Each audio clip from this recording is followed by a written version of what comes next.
네, 오늘 월요일 하나님께서 저와 여러분에게 주시는 말씀을 함께 보도록 하겠습니다.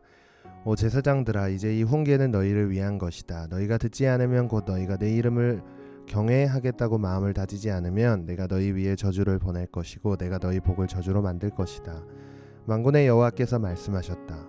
그렇다, 나는 이미 그 복을 저주로 만들었다.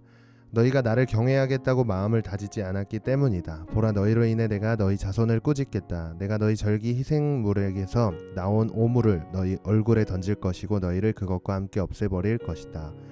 그러면 너희는 레위와 맺은 계약이 계속되게 하기 위해 내가 이 훈계를 너희에게 주었다는 것을 알게 될 것이다. 만군의 여호와께서 말씀하셨다. 내가 레위와 맺은 계약은 생명과 평화의 언약이다. 그가 나를 경외하도록 그와 언약을 맺었고 그는 나를 경외하고 내 이름을 두려워했다.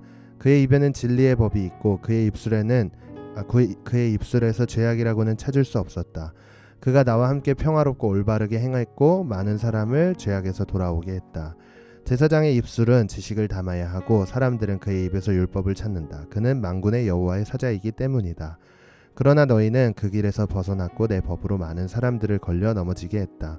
너희는 레위와 맺은 계약을 깨뜨렸다. 만군의 여호와께서 말씀하셨다. 그러므로 내가 너희로 모든 백성들 앞에서 멸시당하고 천대받게 하겠다.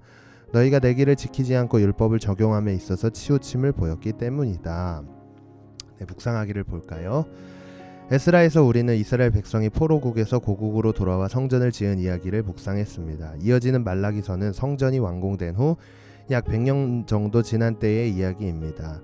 성전을 재건하고 제사를 드리며 이스라엘이 바로 설 것이라 기대했지만 시간이 흐르며 이스라엘의 제사는 형식적으로 변질되었고 백성의 삶도 엉망이 되어버렸습니다. 본문은 특히 이스라엘 민족의 영적 리더로 섬기고 있는 제사장의 타락을 지적합니다. 5절에 기록된 레위는 제사장의 가문인 레위 자손을 말합니다. 하나님은 레위 자손을 세우실 때의 아름다운 모습을 기억하고 계신데 지금 그들에게서는 하나님을 경외하는 태도를 찾아볼 수 없습니다. 결국 많은 축복과 특권과 책임을 받은 만큼 그들에게는 엄중하고 무서운 하나님의 최후 통첩이 선포됩니다. 아멘. 내가 원하는 시간에 하나님께서는 이런 것들을 이루어 주기를 항상 사람들은 원합니다. 예컨대 그런 게 있잖아요. 시험을 열심히 공부를 하는데 좀 이 시험 기간에 더 평소보다 지혜를 주셔서 이 시험을 정말 다른 사람들 보기에 정말 잘 볼 수 있는 힘을 주셨으면 좋겠다라는 그런 마음이 있어요. 참 이상한 마음이 있는데, 그런데 이제 결과적으로 보았을 때 그렇지가 못한 것을 볼 수가 있습니다. 그때 드는 생각이 있어요. 하나님이 안 계신 건가 싶은 생각이 들 때가 있단 말이에요. 그러다 보면 자꾸만 변질이 돼요. 그래서 심지어 어떻게 되냐면 나중에는 좀 극단적인 예지만 하나님이 안 계신 건가? 라는 생각을 할 정도로 극단적인 상황에 치우치게 된다, 이 말입니다. 이 말라기서에서의 모습이 마치 이런 모습인 것 같아요. 제사장들이 예수님을 기다렸단 말이에요. 우리를 위해 오실 그 메시아를 기다리고 있었어요. 그런데 그 메시아가 오는 시간들이 자꾸 더디게 흘러가다 보니까 뭐지? 이게 아닌가? 이런 생각을 하게 됐던 거죠.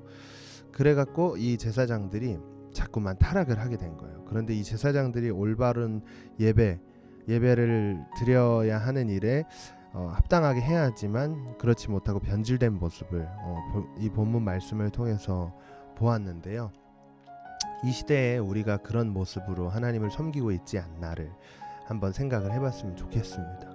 그래서 이 백성, 이 제사장에게 하나님은 최후의 통첩으로 이들에게 책임을 물으신다고 이 본문 말씀은 이야기하고 있습니다.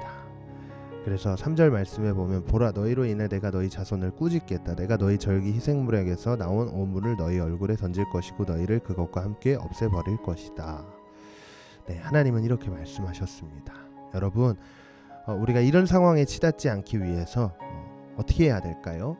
우리는 하나님의 말씀을 신뢰하며 끝까지 눈에 보이지 않더라도 걸어가는 그 믿음이 필요한 겁니다. 그 믿음을 위해서 저와 여러분들이 해야 할 것은 이 큐티의 자리로 나와서 그럼에도 불구하고 하나님의 말씀을 신뢰할 수 있는 그 마음의 자세가 필요한 것입니다.